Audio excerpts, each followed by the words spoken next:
Hello, everyone. Welcome to this fifth class of Intro to Python.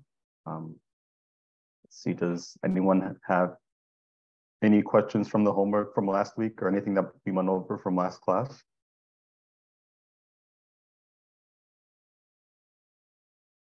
All right, and I suppose we can get started. Let's see here.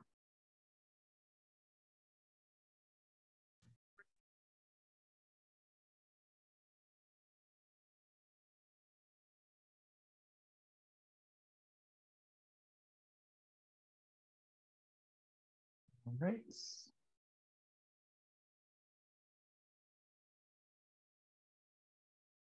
So let's do a little review from what we learned last class. Last class was on strings, mainly on strings. So for example, for this first code block here, we set A to be equals to a string called speed car. And then we do A brackets :3. So what this will do, if you guys remember, is that this will print out the first 3 letters of speed car, which is SPE. So that's what this little code block will print out. And then in the second block, we set a string that's equal to octopuses are very smart. And then we use string.split to split this string by the spaces, but only do the first 2 splits. So what we end up is with is something like this. If I were to print out this code block, we have a list with octopuses with that word, and a list with another word with R, but we're not splitting very smart apart because we're only doing the first 2 spaces, if that makes sense. And that's for some more review. Over the last week, I posted some questions for you guys to answer on the Google Classroom. So we'll be going over those questions now. So the first question that I asked was, for strings, the plus operator represents what? So it was concatenation, addition, appending, or recatenation. Can somebody tell me what the answer to this question is?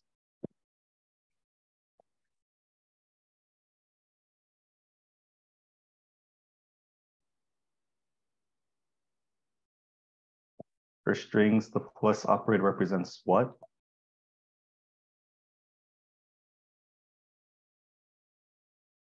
Okay. Yeah, this question was actually kind of tricky. So the correct answer is actually concatenation. So concatenation is when you take 2 things and put them together. So that's what the plus operator for strings does. Addition is the term addition is meant for numbers mainly. But for strings, when you use the plus operator, it's concatenation. Yeah, so that one was kind of a tricky one. The second question I asked was, what is printed by the following statements? Cheer is equal to go Jubilee. And then we print the cheer from 0 to 1. So what do you guys think this code block will end up printing out?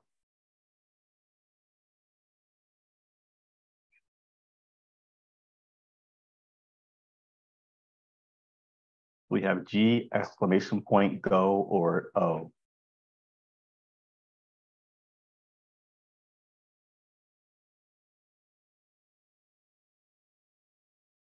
Right.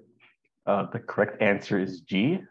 And it's G because we are printing pretty much just the first letter of Go Jubilee, which is just capital G. So that's why the answer is capital G. Next, we have what is printed by the following statements. S is equal to Python rocks. And then we're printing S brackets -3.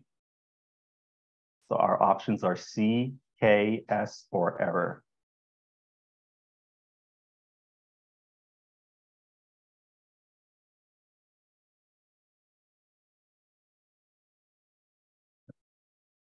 The correct answer is indeed C, because with this -3 syntax, that means we're starting from the end and never counting backwards. So the -3rd index is actually C. And we can verify this by just putting this into our code here.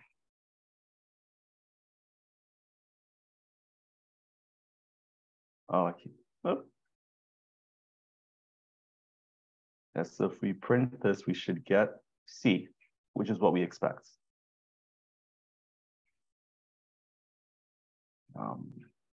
Yep. And the final question, what is printed by the following statements? S is equal to Python rocks, and then we print the first index of S times the S.index of N. So what do we get from this code block?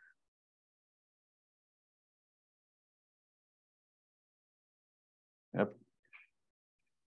We get the Y's, the 5 Y's down here. Yep, the fourth answer. Nice job, guys. I'm very impressed by how well we got these answers. Can someone try to explain to me why we get 5 Y's?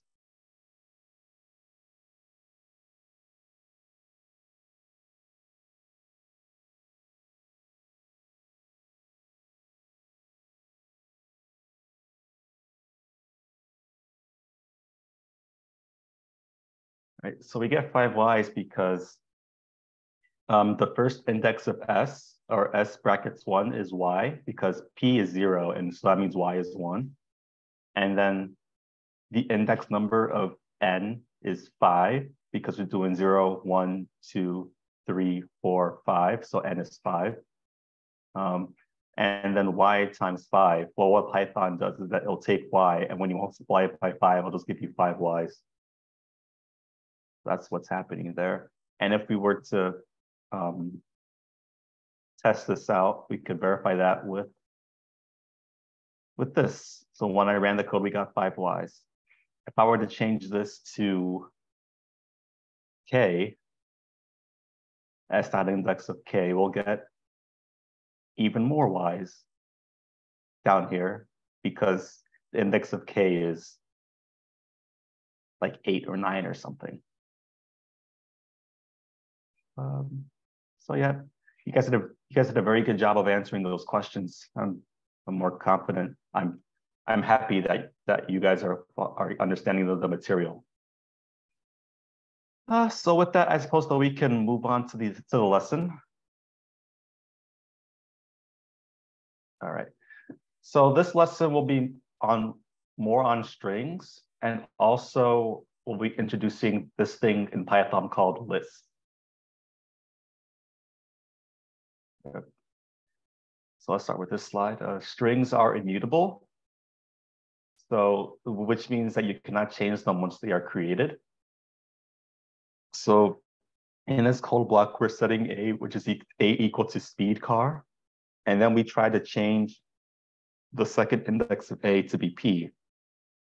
But that'll give an error because you can't change a string value like that, because strings are immutable. Yep. And in this code block, we're setting A is equal to speed car again, and then we're printing A.upper, and then we're printing A again. So when this code is ran, I'll show you guys what happens.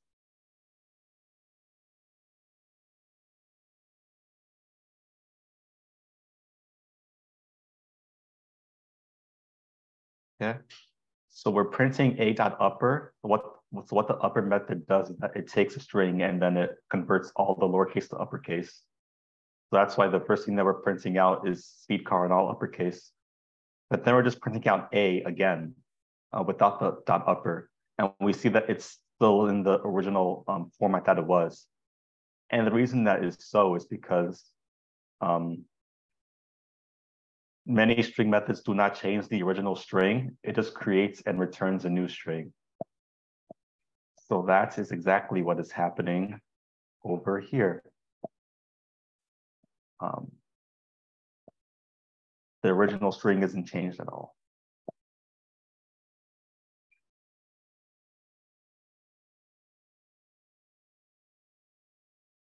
right? String formatting. There are a number of ways to format strings. This slide might be kind of confusing, but the main thing to get from this is that the %s is for formatting a string, or %d is for formatting integers, %f is for formatting floats, and so on. This will make more sense once I use it in examples. Let's take this code block.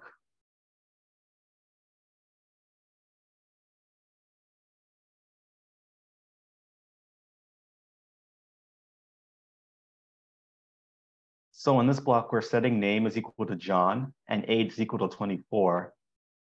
What happens is that we have this, we're printing out this weird looking thing, right? So we have %s is %d years old.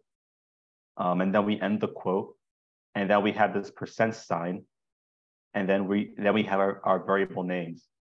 So the way to parse this line is that the %s means that we're going to substitute a string in, and the %d means that we're going to substitute an integer in. So when we come over here, we have name, which is a string, and age, which is an integer. And if we ran this, we'll see that it just prints out John is 23 years old. So this is an example of string formatting in Python. Wait, then why do we use S and D? Yep. So it's just the syntax. So S is for formatting a string, like substituting a string in, and D is for substituting an integer in. And the choices are kind of arbitrary. I guess whoever came up with this syntax just decided that S and D would work for string and integers. See if you have another example that's over here. Okay, maybe not. Is there any questions about what we have so far with this string, with this formatted string?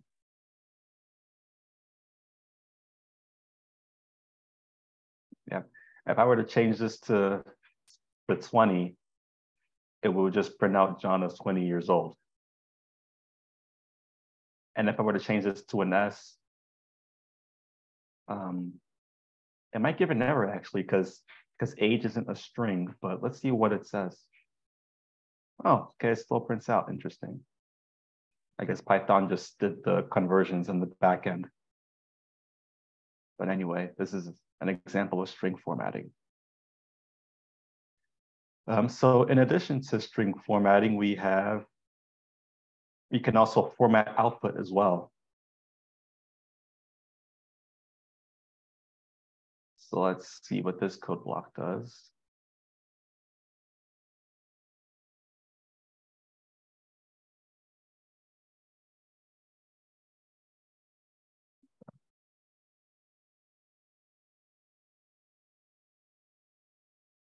This is a really long string. So let's see.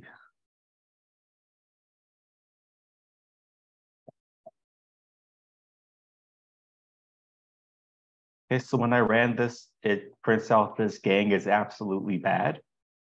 So let's break this this line down and see what happens. So first we have this string here. So this is this, and then curly brackets group is curly brackets adjective. And then we do dot format. So we're gonna substitute the group in this curly brackets with the gang. And then we're going to substitute the adjective in this curly brackets with absolutely bad. And that's why we got what we printed out down here.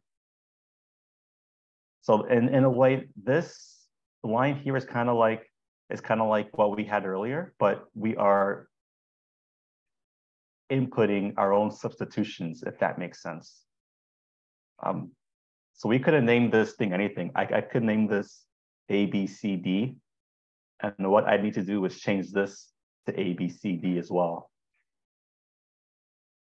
And if I were to run this, it would print out the same exact thing. The gang is absolutely bad. It just replaces whatever's in the curly brackets with what you're setting your thing equal to in the dot format, in the dot format part of this line.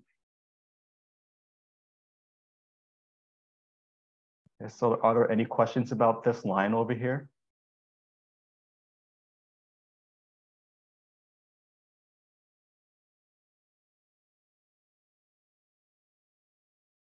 All right. Let's see next. There's some more things you can learn about string formatting in this website, and I'll post the link to this sometime this week. It should help for the homework, I'd imagine. So yep, a lot of ways that you can format a string in Python. And it does come in handy in order to make code look a little bit neater when you're working with larger strings. So anyway, that looks like it's about it for lists. I mean, that looks like it's about it for strings. Any questions about the string part of this lecture?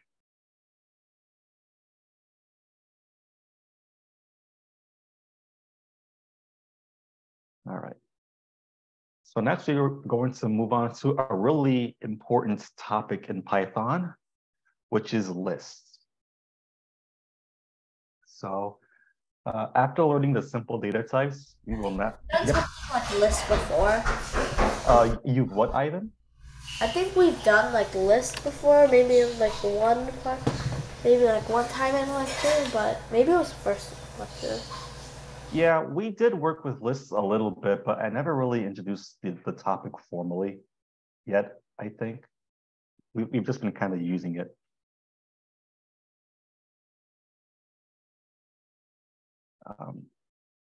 So anyway, so let's move on. After learning the simple data types, we will now get into more advanced types. The list is the most versatile data type available in Python and is written as a list of comma separated values or items between square brackets. Items in a list need not be of the same type. So we have this variable A that is, we have this variable A that's an example of a list. We have a string called spam, a string spam, a string eggs, and then some numbers. And we can print it out. So let me just put this in my code. So we have our list here that has 2 strings and 2 integers in it. And if I were to run and print this,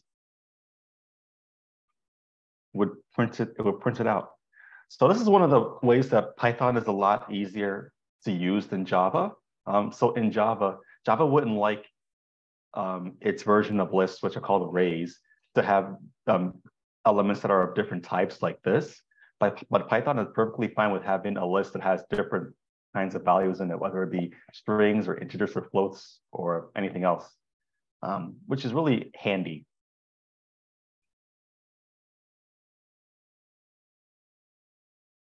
Let's see. It is possible to nest lists or create lists containing other lists. So for example, we have this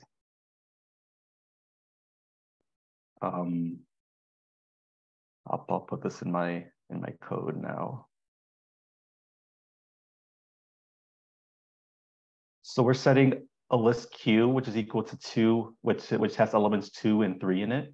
And then we have another list P, which has 1 of the element 1, and then it contains this list Q, and then it contains a list 4. I mean, then it contains an element called 4. So I have 2 questions for you guys. How many elements are in the list Q right here? How many elements are in here?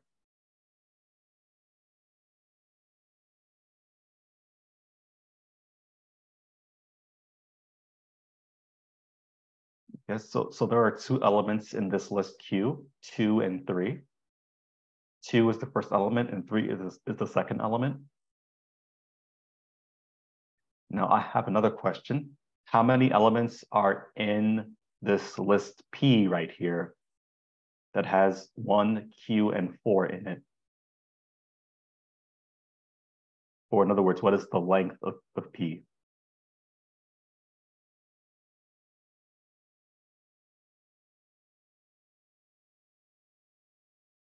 Yeah.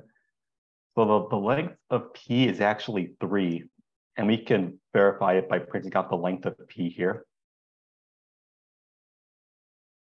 Yep, the length of P is 3. So P has 3 elements. And the reason why P has 3 elements is because the first element is just the integer 1, and then the second element is a list. Okay, and we're not looking at the contents of the list, but we're just looking at the list itself, if that makes sense. So we're looking at the list as an element, but we're not taking all the contents of that list and putting it in P. It's just, we're just taking the list and putting it in another list, which is an example of a nested list. And then of course 4 is the third element. So even if I were to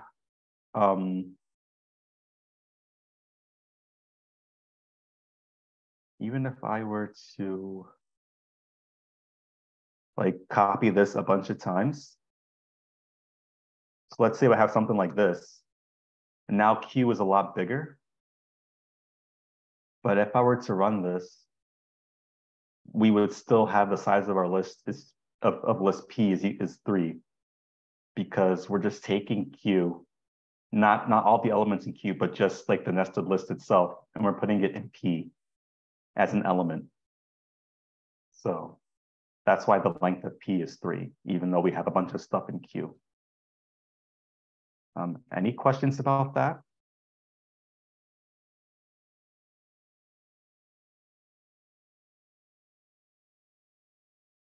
If the main thing to remember is that when we have a list in another list, we're not taking the contents of that list and putting it in another one. We're just putting that list as like an element in another list, as a variable almost, as a variable name. And that might be kind of hard to understand intuitively, but you'll get the hang of it eventually. And also we can access the elements of a list using this kind of syntax.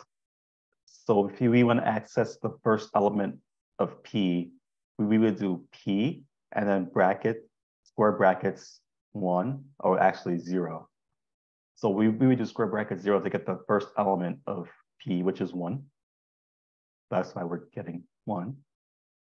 And if we were to access the second element, or the first index, the second element of P, we should get a list 2 and 3.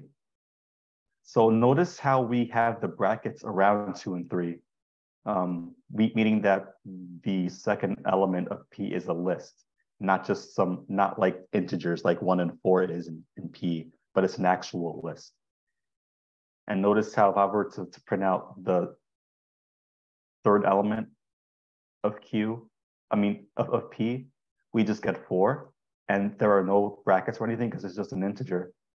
But if I were to go back and print out the second element of P, we would get a list again, a list containing 2 and 3.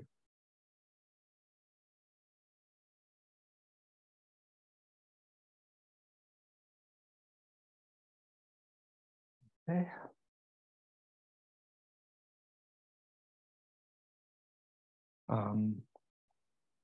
So we can add an item to a list using append.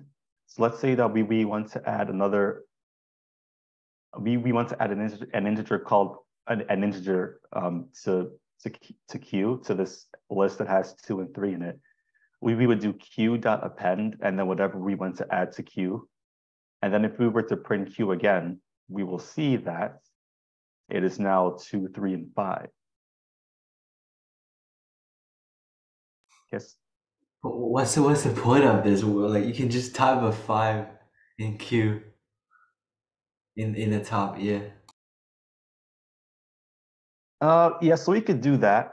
So we could just put 5 in here like that. But in a lot of cases, it's really helpful to like as you're when we get to loops, the the the the point of a pen will become very clear. I mean, Can we put Q? Can we like Q dot append Q? Like put oh, good idea. Let's see what happens if we do that. So we're going to append Q to Q. Do you guys have any guesses on what will get printed out if we do this?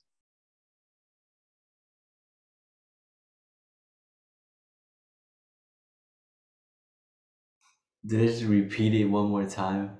Let's see. Oh, interesting. So we're just getting some, I think we might have confused Python because it just printed out this empty list. Huh. I wonder what will happen if we append P to Q.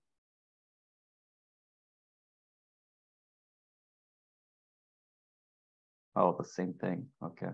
So if we append P to Q. So it seems like if we try to append a list to itself, we get this weird looking empty list here because Python doesn't know what to do with that. But yeah, that was an interesting suggestion, Ivan.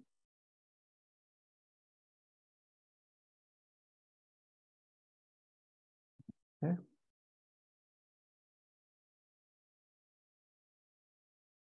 Oh,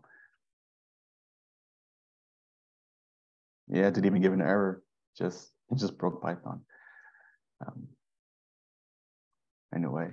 Oh, and also we can check the length of a list with the len method. We just put len and then p or len and q. Let's check the length of q. Length of q is just 2.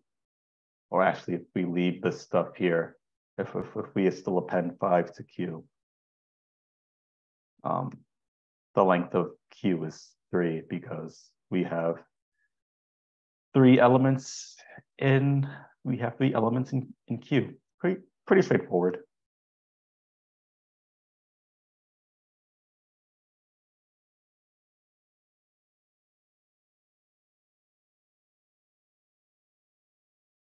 All right, list comprehensions. So list comprehensions consists of an expression followed by a for clause, and then 0 or more for or if clauses. The result will be a list containing from evaluating, or the result will be a list resulting from evaluating the expression in the context of the for and if clauses that follow it. Kind of confusing, I admit, but let's go through this line by line.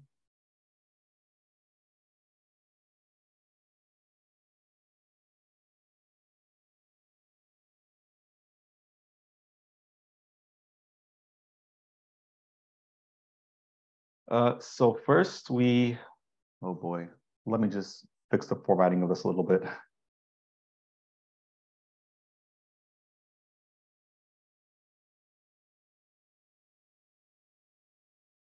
Okay. So first we have a list called fresh fruit that has elements banana, loganberry, and passion fruit in it. So 3 elements, pretty straightforward. And then we have this line down here. So what this does is that we are, first off, we're making a list because we have these 2 square brackets at the end of this. So you have a square bracket here and a square bracket here. So we're making a list. And then we have weapon.strip for weapon in fresh fruit. So what this means is that, the ordering of this is kind of weird, I admit, but the way to look at this is that one way to read this will be like for weapon in fresh fruit. So we're iterating through the weapons in fresh fruit in each of the elements in this list, and then we're stripping them. So what this will do is that, that's weird. I feel like this should have done something else.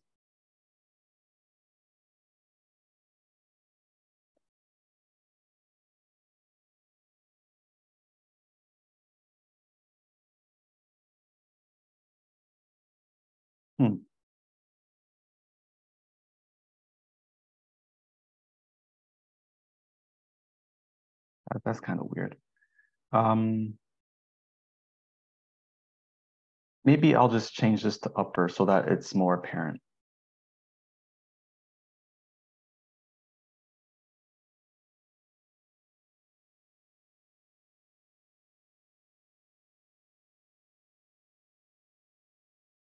Okay, yeah, but that works.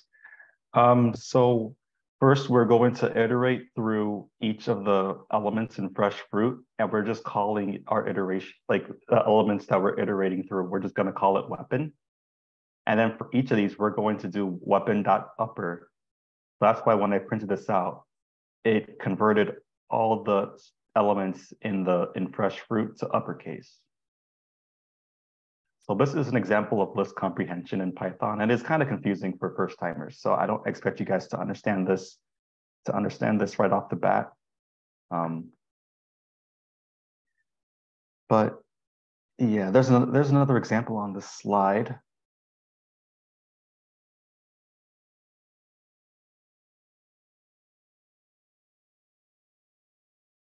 So we have the variable vec, which is equal to 2, 4, and 6. And then we're going to do 3 times x for x in vec. So can one of you guys maybe try to explain to me what this line here will do? 3 times x for x in vec? It's gonna give the result of the 3 times the value of each number. Yep, very good, James. So if we ran this and print it out, we'll get 6, 12, and 18. So we're multiplying each of the elements in here by 3. And we're doing that because we're doing 3 times x for x, and we're substituting, like for x, we're just going to substitute each of these in vec. That's what the syntax means. Now, can somebody tell me what this will do if I were to change x to pi? Would there be any difference?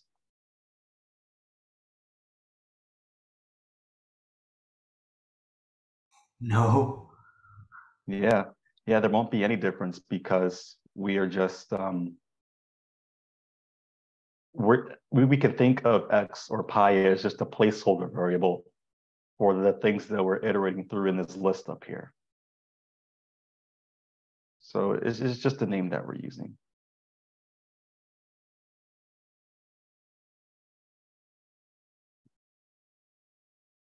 Okay. We're just going to continue on with some of the handy list methods.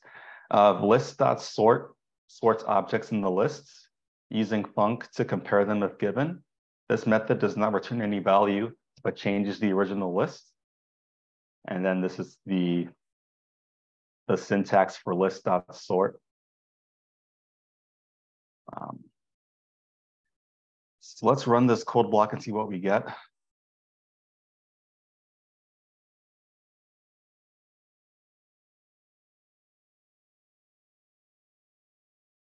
So we have cars is equal to Ford, Mitsubishi, BMW, and VW.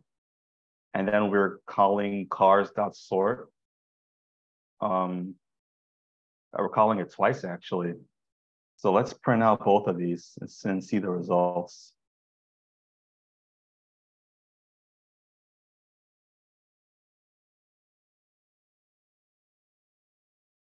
Oh wow. Yeah, because it changes the original list, I forgot.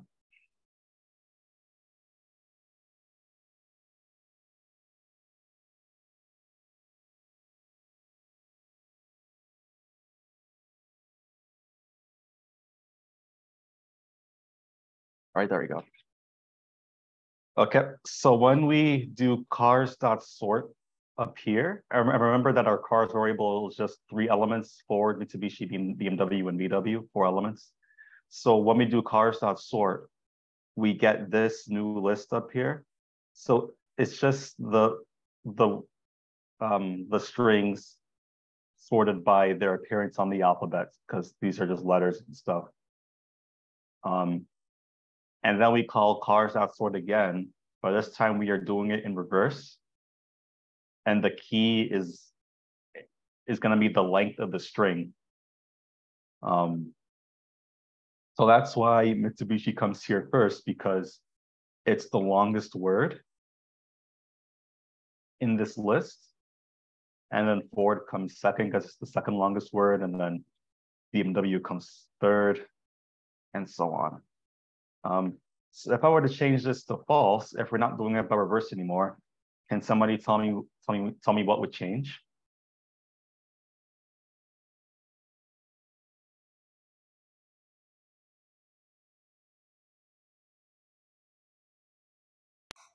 It's gonna sort from the shortest to the longest. Exactly. Yeah. So we're pretty much just flipping it around. So now VW is first and Mitsubishi is last.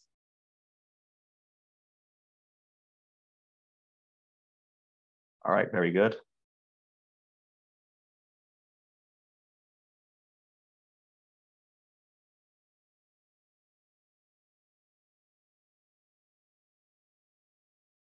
So Python also has a built-in sorted function. So sorted takes some iterable, some key, some reverse, some stuff. Whoops. So if I were to take this code block,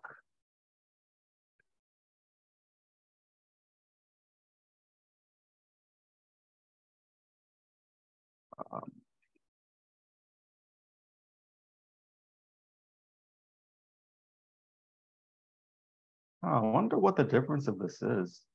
Oh, okay, it's built in. All right, so this pretty much does the same exact thing as what we did earlier. The only difference is that sorted is a built-in function in Python, so we're not even like calling it in the same way that we did list.sort here. I mean, to be honest, the difference really is not really all that important to us. So either of these methods will work by doing .sort or just doing sorted. These are just 2 different ways of doing the same thing.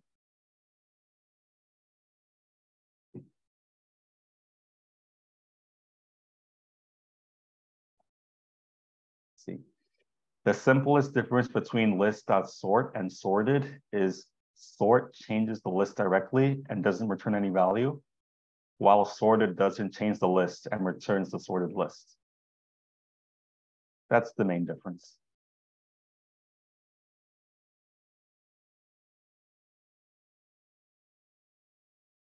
So list shares many methods that a string has. It can be sliced as well. And we have some common operators here. We have length, we have list concatenation, we have list repetition. Oh, that's interesting. We have list membership, we have list iteration. So you guys can play around with this as you like later on.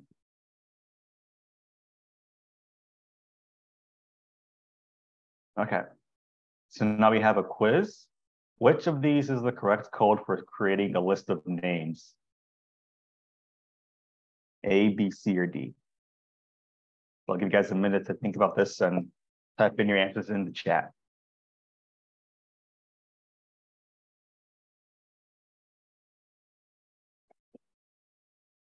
We're creating a list of names.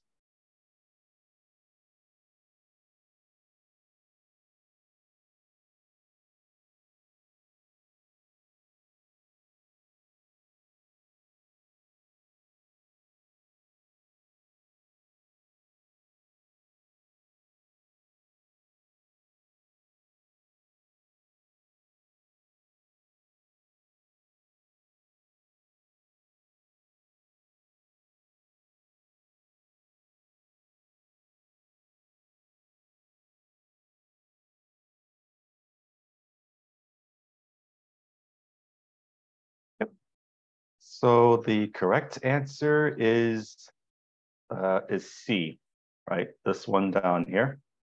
This is the correct way to create a list of names. The other ones will give us errors, but if we were to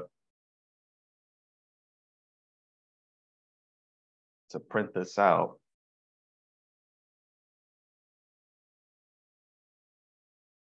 it would give us our list of names. The correct way to do a list of names in Python is with a square brackets. Square brackets is what signifies a list. And then since we're doing strings, each of the elements in this list have to have a single or double quotes around them to signify that they're strings. Yeah, the issue with the other options is that they don't have a square bracket or they don't have the quotes around the names. So they would all give an error, some kind of error.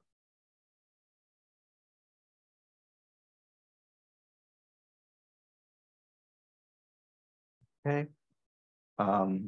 List items have an index number. In the following list, which item has the index number of -1? And then we have some names. So given this list of names, which one of these has the index number of -1? John, Hart, Jesse, or Harry?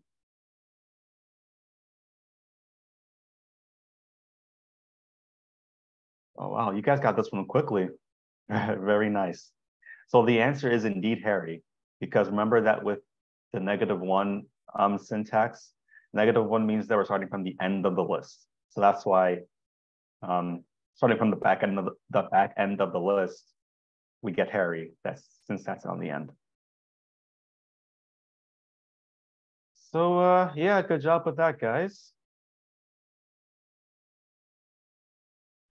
Any questions on lists at all?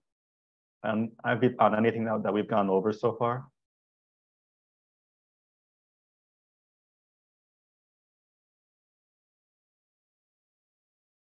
No? All right. So a tuple. A tuple is another kind of Python data structure that's similar to a list. So a tuple is a sequence of immutable objects.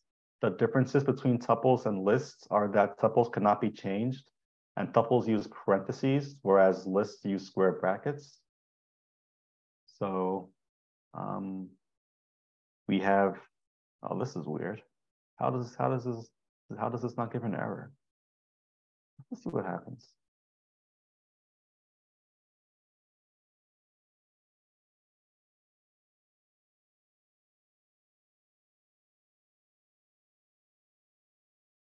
Huh.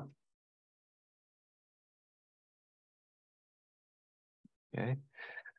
Well, so I guess every single one of these variables here, T, P, and M, are all examples of a tuple. So this tuple syntax down here is what I'm used to. So with tuples, you have a parentheses, and then you have some elements in them, kind of like a list. But I guess up here, Python doesn't, if you don't specify any kind of parentheses, then Python just assumes that you're trying to make a tuple or something. And it's possible to make an empty tuple too. So the main thing to get out of the slide is that tuples, the main difference between a tuple and a list is that a tuple uses parentheses, and the elements of a tuple cannot be changed, while the elements of a list can be changed, as we've seen earlier.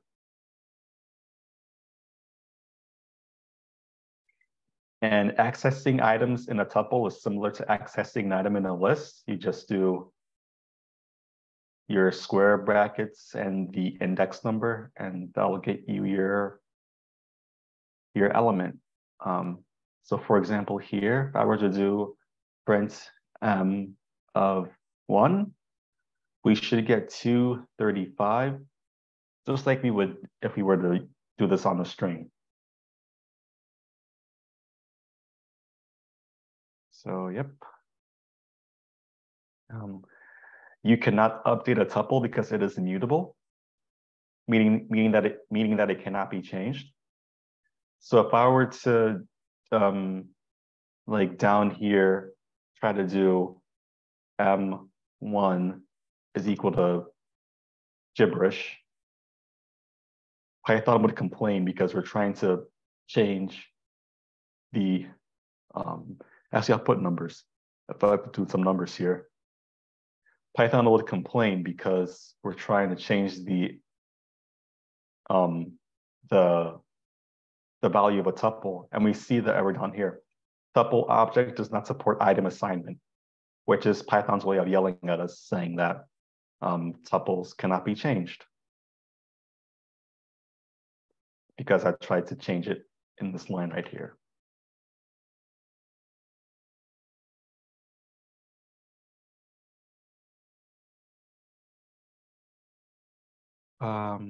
Tuples may be nested, just like with lists.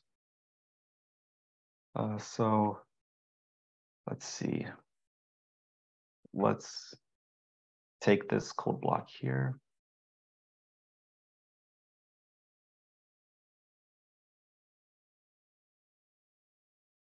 So we could set U is equal to T and this tuple right here. And if we were to print out U, we'll get this new tuple here. So remember that T is equal to this tuple up here. So that's why the first element of this tuple is this. And then the second element of this tuple is this 1, 2, 3, 4, 5, the one that we have up here. So keep in mind that even though there are like eight elements in this, not elements, but like 8 things in our printed out statement, this tuple actually only has 2 elements in it, and its 2 elements are tuples. So if we were to print out the length of U, we'll only get 2. We'll get 2 because the first element is a tuple and the second element is a tuple.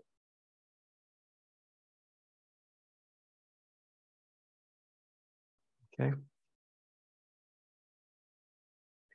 So tuples versus lists. Tuples are faster than lists. If you're defining a constant set of values and all you're ever going to do with it is iterate through it, use a tuple instead of a list. Here's another difference. It makes your code safer if you use write protect data that does not need to be changed. Using a tuple instead of a list is like having an implied assert statement that this data is constant and that that special thought and a specific function is required to overwrite that. So the main thing to get out of that is that tuples not being able to change the elements of a tuple actually makes your code kind of safer to use. And that's only if you don't actually need to change anything in your tuple, or in your list rather.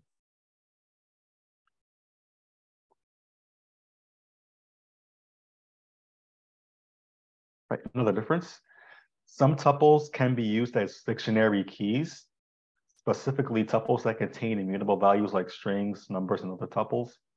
Lists can never be used as dictionary keys because lists are not immutable.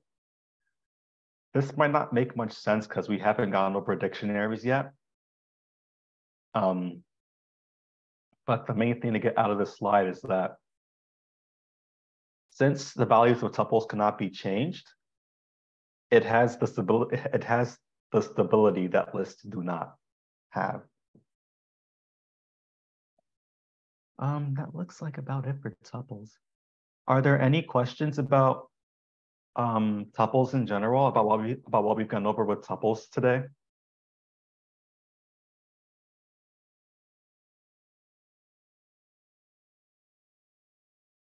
Oh, all right. Well, then it is quiz time.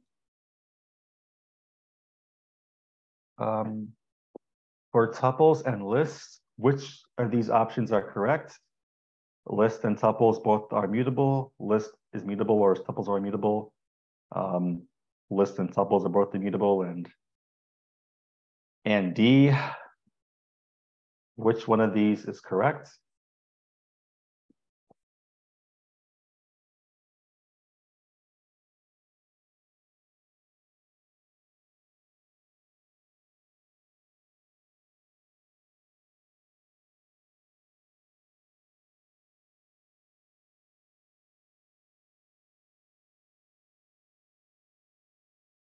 All right, very good, guys. The correct answer is B.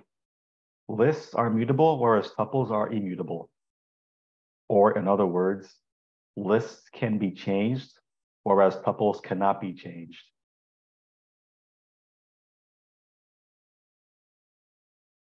All right, another quiz. Which line of code will give you an error? B is equal to a tuple 4, 5, 6, 7, 8. So which of these will give you an error? A, B, C, or D?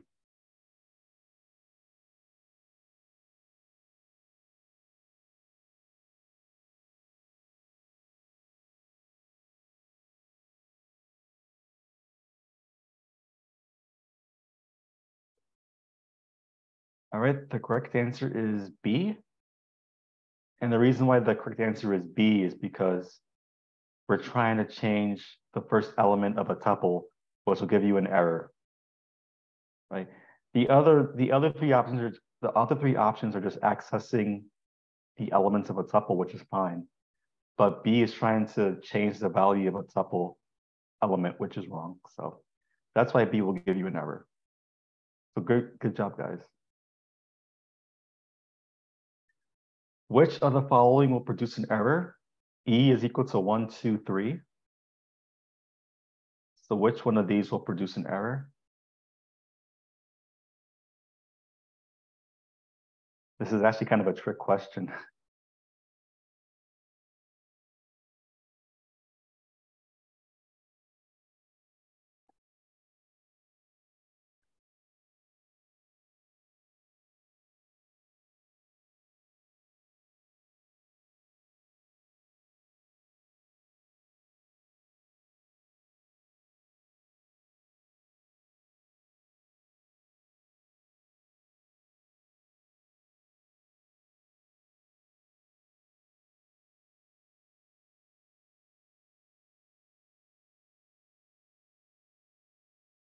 All right. So the correct answer is actually all of them. Every single one of these will give you an error. At least I think. Let's test this out. I'm sure that A will give an error because we're trying to change the, well, actually, who knows? I don't know. Let's test each of these one by one and see what we get. So first, E is equal to 4, 5, and 6. So we have E, which is equal to 1, 2, and 3. We know that already. So if we try to set E is equal to 4, 5, and 6, will this give us an error? Let's see. And it did not. Oh, that's interesting.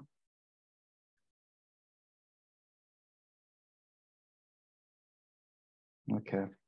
Well, I guess that sort of makes sense because we are kind of redefining E down here. We're not really changing the elements in it per se, but when we're redefining E like this, we're kind of blowing away the other tuple and then creating a new one. So we're not really changing the elements of E. We're just kind of blowing it away and making a new one. So as it turns out, A does not produce an error, but I'm fairly sure that the others would. I don't know. Let's try B. Let's see if B will produce an error.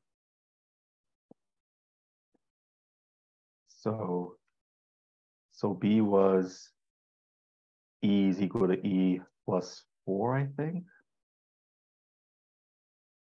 Right, so that gave an error, which I expected because we're trying to change the value of a tuple. So good job to the people that said that B would give an error. Let's see if C would give an error. We're taking E and we're adding a tuple to it. I I have a hunch that Python was actually okay with this, but let's see. Yeah, Python is indeed okay with this. I wonder what it's going to print out. Oh, wow. Huh, that's weird. Well, I guess it is possible to concatenate two tuples together. I guess in that way, we're not technically changing the elements of E. We're just putting stuff in it. So Python is actually okay with C. So far we've seen that Python is okay with A and C, but not B. Let's see if Python is okay with D. E is equal to E plus 4 comma.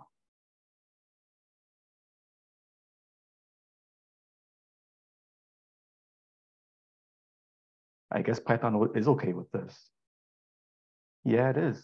Oh, okay. So it looks like what it did was that it concatenated two tuples together again. And it just added 4 to it.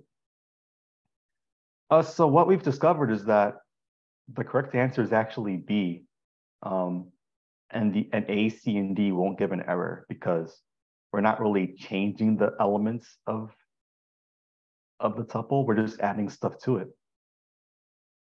But in B, we're actually trying to add 4 to each of the elements with Python, which Python does not like.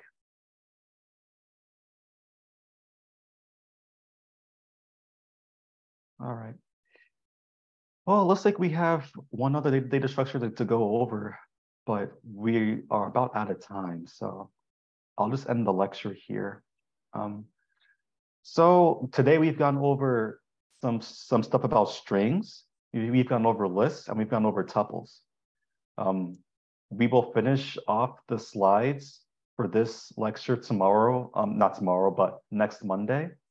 And since we didn't finish this week, though there won't be any homework for this week, so you guys have a free week. I may just like pose a question or two on the Google Classroom just to keep you guys fresh. But there won't be any homework this week. So yeah, the homework for this week will probably be assigned after the next lecture when we finish off the material on sets. And yeah, so, okay, it's about 7:30. Thank you guys for doing well today. You guys really caught on to things quick. I hope you have a good week and yeah, see you guys next Monday.